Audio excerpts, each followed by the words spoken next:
Hello student, welcome to NCERT classes by Rakesh Temresar. आज हम बात करेंगे बच्चों क्लास 12th एनसीईआरटी मैथमेटिक्स के चैप्टर नंबर 4 सारणिक, जिसको हम डिटरमिनेंट्स कहते हैं, जिसके एक्सरसाइज 4.5 के इंट्रोडक्शन की बात करने वाले बच्चों।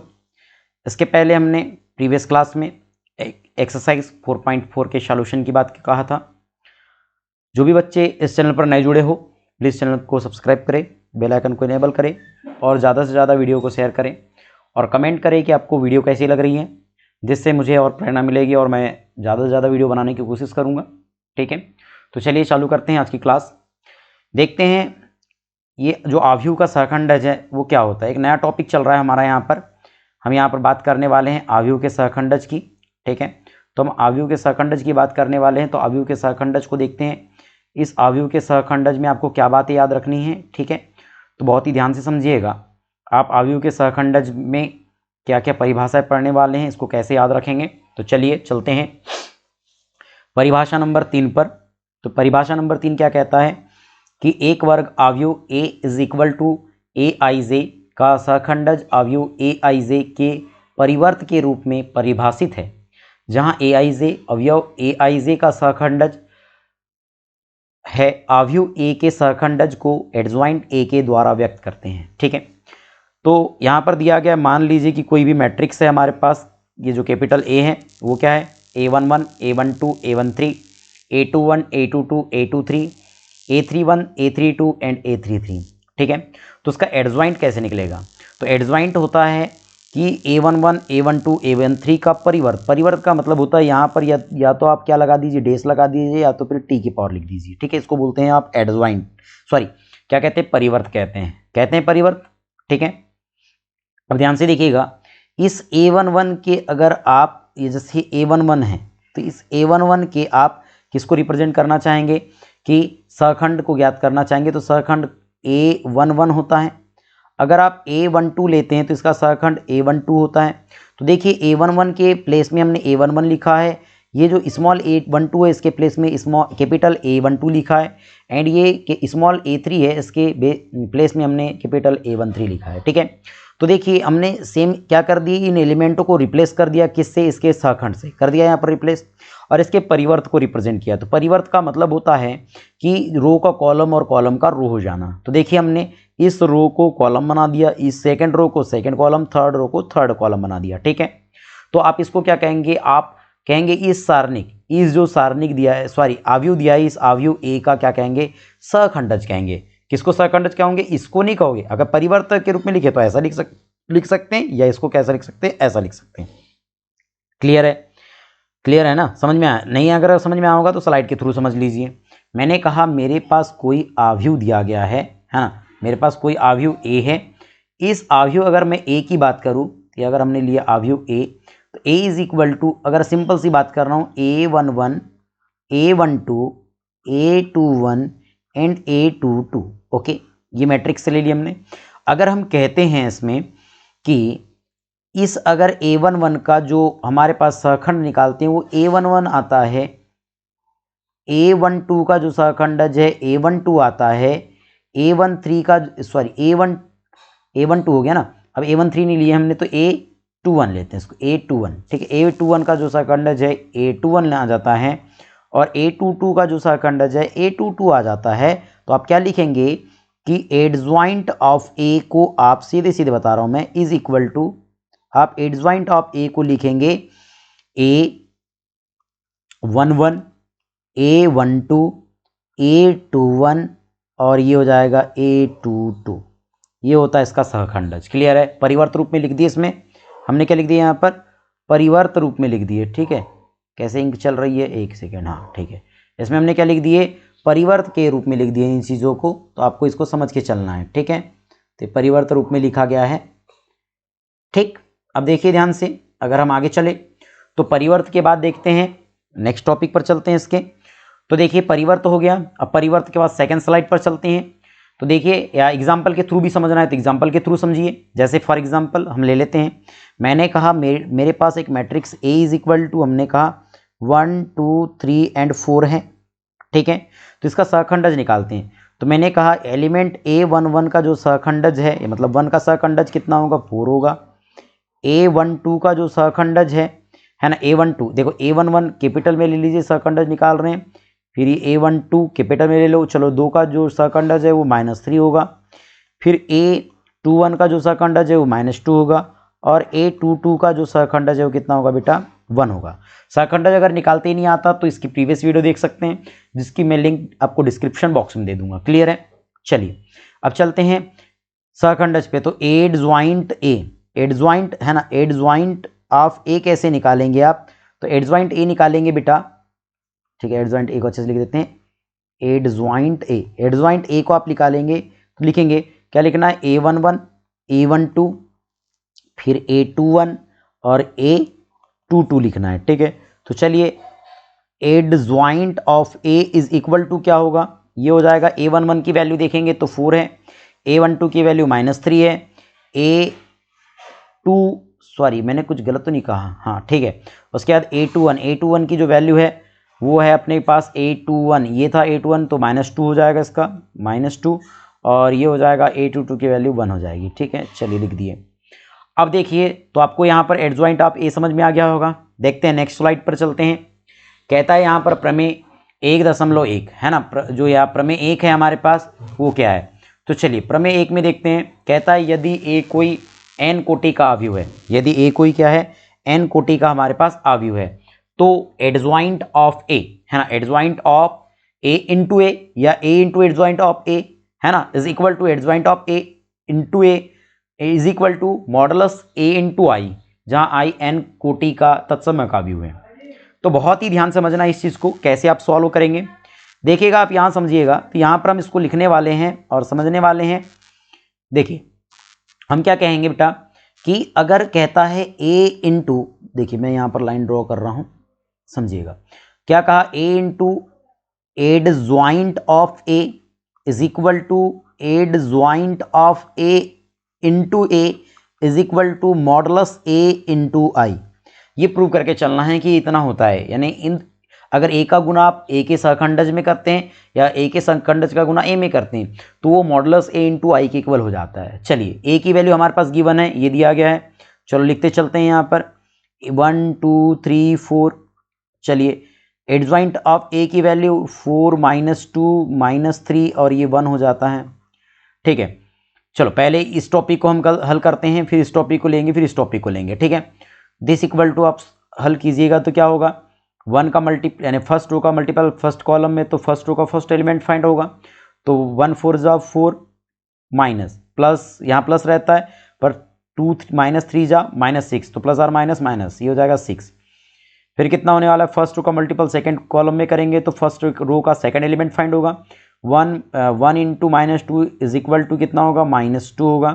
फिर 2 इंटू 1 कितना होगा बेटा, ये अपने पास कितना होगा, +2 हो जाएगा, ठीक है।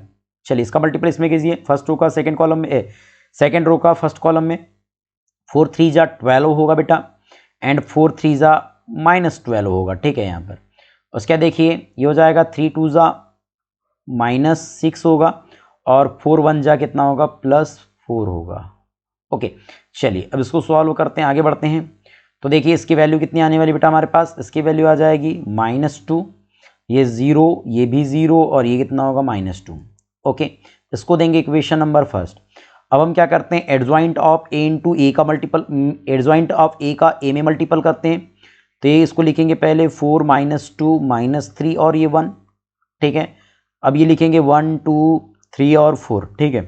चलिए सॉल्व कीजिए, देखो 4 1 जा 4 और -2 3 जा -6, फिर कितना होगा, 4 2 जा 8 और 2 2 जा 8 बट -8 होगा, फिर -3 1 जा -3 और 1 3 जा ये हो जाएगा 3, फिर -3 2 जा 6 हो जाएगा और 4 1 जा 4 होगा, ठीक है।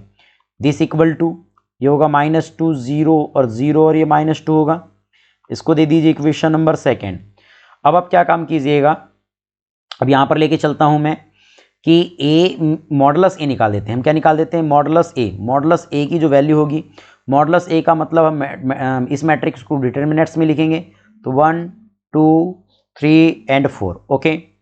चलिए दिस इक्वल टू 4 1 जा 4 और ये कितना हो जाएगा 3 2 जा 6 तो -6 दिस इक्वल टू -2 होगा। तो चलिए अब हमको क्या निकालना था कि मॉडुलस ए इंटू आई निकालना था। This equal to modulus A की वैल्यू कितनी आई थी -2 इंटू आई की वैल्यू आप देखेंगे तो 1001। चलो -2 का मल्टीप्लिकेशन कीजिए तो ये होगा -2 0 0 और ये -2। बात समझ में आ गई। इसको देंगे इक्वेशन नंबर 3। अब आप देखिए कि इक्वेशन नंबर 1 इक्वेशन नंबर 2 दोनों इक्वल है और इक्वेशन नंबर 3 भी इक्वल है। इसका मतलब कह सकते हैं कि a into small adjoint a is equal to adjoint a into a is equal to ये क्या होगा बेटा modulus a into I. Clear है, ये हमारा प्रूफ हो चुका है। चलते हैं नेक्स्ट स्लाइड पर। क्या कहता है यहाँ पर, कहता है बेटा हमारे पास कि परिभाषा नंबर 4 में एक वर्ग आव्यूह कैपिटल ए अव्युत्क्रमणीय या जिसको हम सिंगुलर कहेंगे कहलाता है यदि modulus A is equal to 0। अगर आप कोई भी हमारे पास आव्यूह है, अगर आप उसका अगर क्या निकालना चाहते हैं आव्यूह को, उस आव्यूह का मॉडुलस ए निकालना चाहते हैं, अगर उसका आंसर 0 आ जाए तो आपका क्या कहलाएगा अव्युत्क्रमणीय कहलाएगा जिसको हम सिंगुलर कहेंगे। और अगर इसका मॉडुलस ए की वैल्यू अगर 0 नहीं होती है तो उसको आप क्या कहेंगे, उसको आप नॉन सिंगुलर कहेंगे जिसको हम अव्युत्क्रमणीय आव्यूह कहेंगे। ये बात को आप याद रखना अच्छे से। चलिए चलते हैं, इसको हम एग्जाम्पल के तहत समझते हैं। ठीक है, चलिए अब देखिए आपने अभी निकाला था ए जो लिया था आपने, है ना, मैट्रिक्स क्या लिया था बेटा, यहाँ पर ए लिया था और वो ए क्या था तो capital A is equal to था हमारे पास 1 2 3 एंड 4। जब आपने ए का आपने क्या निकाला था मॉडुलस ए निकाला था तो ये हो गया 1 2 3 एंड 4 और इसकी वैल्यू निकाला था तो बेटा ये हो गया था 1 4 जा 4 एंड 3 2 जा यहाँ 6 बट माइनस रहता है तो ये -2 आया था। क्या मॉडुलस ए की वैल्यू 0 हुई? 0 है क्या? नहीं है ना, नॉट 0, नॉट इक्वल टू 0। ठीक है, अब अगर मैं एक एग्जांपल लेता हूं, अगर मैंने कहा a is equal to 1 2 4 and 8, चलिए दिस इक्वल टू सॉरी अब इसका अगर मैं मॉडुलस ए निकालना चाहूंगा तो ये हो जाएगा बेटा 1 2 4 एंड 8। ठीक है, this equal to 1 8 is 8 and 2 4 जा 8 तो -8 कैंसल आउट तो कितना हो गया 0। तो आप यहाँ देखेंगे कि modulus A is equal to कितना आया 0। यहाँ देखो कि मॉडुलस ए की वैल्यू नॉट इक्वल टू 0, यहाँ देखिए आपने मॉडुलस ए की वैल्यू 0। तो देखिए अगर मॉडुलस ए की वैल्यू अगर 0 नहीं आती है तो इसको बोलते हैं नॉन सिंगुलर मैट्रिक्स, है ना, सिंगुलर मैट्रिक्स। और यदि मॉडुलस ए की वैल्यू 0 आ जाए तो इसको बोलते हैं singular matrix, singular matrix. Okay, तो क्या हो रहा है, इसका मतलब इसको बोलते हैं अव्युत्क्रमणीय आव्यूह और इसको कहते हैं व्युत्क्रमणीय आव्यूह। ठीक है, इसको अव्युत्क्रमणीय आव्यूह कहेंगे, इसको व्युत्क्रमणीय आव्यूह कहेंगे। ठीक है, चलिए चलते हैं उसी स्लाइड पर चलते हैं पुनः। देखो अव्युत्क्रमणीय मतलब जिसका क्या होगा मॉडुलस वैल्यू 0 होगा। देख लो बताया था, भी एग्जाम्पल यही बताया था मैंने। तो देखो मॉडुलस ए की वैल्यू 0 हो गई तो इसको बोलेंगे अव्युत्क्रमणीय, जिसको सिंगुलर कहेंगे। और क्या हो जाएगा अव्युत्क्रमणीय आव्यूह, अव्युत्क्रमणीय आव्यूह क्या हो गया जिसमें मॉडुलस ए की वैल्यू क्या होगी नॉट इक्वल टू 0, इसको हम क्या कहेंगे बेटा नॉन सिंगुलर मैट्रिक्स कहेंगे, है ना, नॉन सिंगुलर मैट्रिक्स कहेंगे मतलब अव्युत्क्रमणीय आव्यूह कहेंगे, सॉरी व्युत्क्रमणीय आव्यूह कहेंगे। क्या कहेंगे, व्युत्क्रमणीय आव्यूह कहेंगे। यहां पर आपको एक बात याद रखनी है कि जो आव्यूह अगर क्या है नॉन सिंगुलर है मतलब व्युत्क्रमणीय है उसका आप इनवर्स फाइंड आउट कर सकते हैं, और जो सिंगुलर है इसका मतलब अव्युत्क्रमणीय है उसका आप ए इनवर्स फाइंड आउट नहीं कर सकते। ये बात आपको याद रखनी है। क्या बात याद रखनी है कि अगर जो नॉन सिंगुलर मैट्रिक्स है मतलब व्युत्क्रमणीय आव्यूह है उसका आप ए इनवर्स फाइंड आउट कर सकते हैं, लेकिन अगर जो सिंगुलर मैट्रिक्स है यानी अव्युत्क्रमणीय आव्यूह है उसका आप इनवर्स फाइंड आउट नहीं कर सकते हैं। क्लियर है, चलिए चलते हैं प्रमेय नंबर 2 पर। कहता है यदि ए तथा बी दोनों एक ही कोटि के व्युत्क्रमणीय आव्यूह हो तो ए बी तथा बी ए भी उसी कोटि के क्या कहता है व्युत्क्रमणीय आव्यूह कहलाते हैं। सिंपल सी बात है यार कि यदि ए और बी दोनों एक ही कोटि के व्युत्क्रमणीय आव्यूह है तो ए इंटू बी तथा बी इंटू ए भी उसी कोटि के व्युत्क्रमणीय आव्यूह कहलाएंगे। चलो एग्जाम्पल भी देखते हैं। चलो नेक्स्ट स्लाइड में हमने इसका एग्जाम्पल लिया है क्या नहीं लिया है, चलो देख लेते हैं। फिर भी हम इसका एग्जाम्पल लेते हैं। सपोज हमने लिया ए इज इक्वल टू 1 2 3 एंड 4। चलिए अब बी ले लेते हैं बेटा। अब बी ले लिया हमने, कहा कि 4 3 2 एंड 1। चलिए कोई फर्क पड़ा नहीं। अब देखिए ये भी 2 क्रॉस 2 क्रम का है और ये भी 2 क्रॉस 2 क्रम का है। ठीक है, कोटि का दिया गया हमारे पास, ऑर्डर का दिया गया है। ठीक है, अब देखिए समान, अब अगर मैंने अगर ए इंटू बी निकाला तो भी मेरे पास 2 क्रॉस 2 क्रम का ही मैट्रिक्स फाइंड आउट होगा, है ना। और ये अगर देखो ये भी क्या है, ये भी व्युत्क्रमणीय अवयव है और ये भी क्या है, व्युत्क्रमणीय अवयव है। तो समान क्रम के हमको व्युत्क्रमणीय अवयव फाइंड आउट होंगे। कैसे, देखो ये व्युत्क्रमणीय अवयव कि नहीं, देखो 4 एकम 4 और 3 दूनी 6, कितना आया -2 आया। फिर 4 एकम 4 3 दूनी 6, ये भी कितना आया हमारे पास, ये भी हमारे पास not equal to modulus A is not equal to कितना है 0। मतलब क्या है, ये व्युत्क्रमणीय अवयव है। चलो देख लेते हैं इसको भी। ए की वैल्यू 1 2 3 4। चलो बी की वैल्यू देखो बेटा 4 3 2 और ये 1। चलिए सॉल्व करते हैं। देखो 4 एकम 4 धन 2 दूनी 4, फिर 3 एकम 3 धन 2 एकम 2। चलो आगे चलते हैं। 4 एकम 3 3 चौ 12 की 12 लिखो और 4 दूनी 8, फिर 3 3 9 और 4 एकम 4।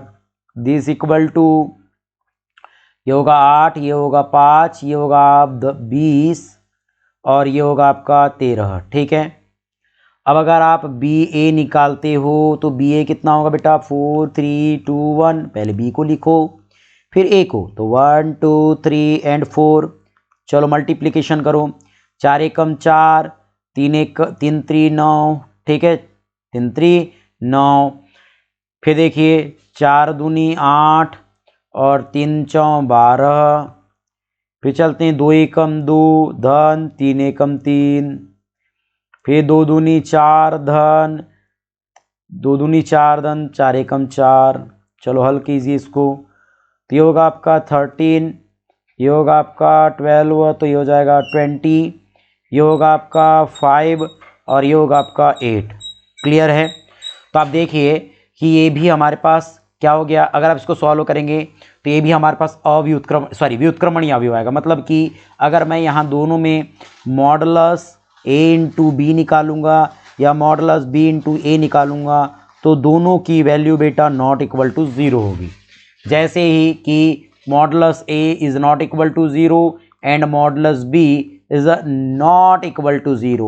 So I write now modulus a into b is not equal to 0 and modulus b into a is not equal to 0. Okay, चलिए चलते हैं नेक्स्ट स्लाइड पर।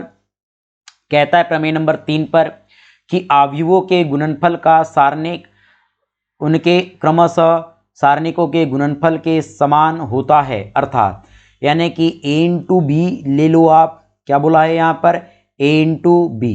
ठीक है, तो हम देख लेते हैं a इंटू बी को।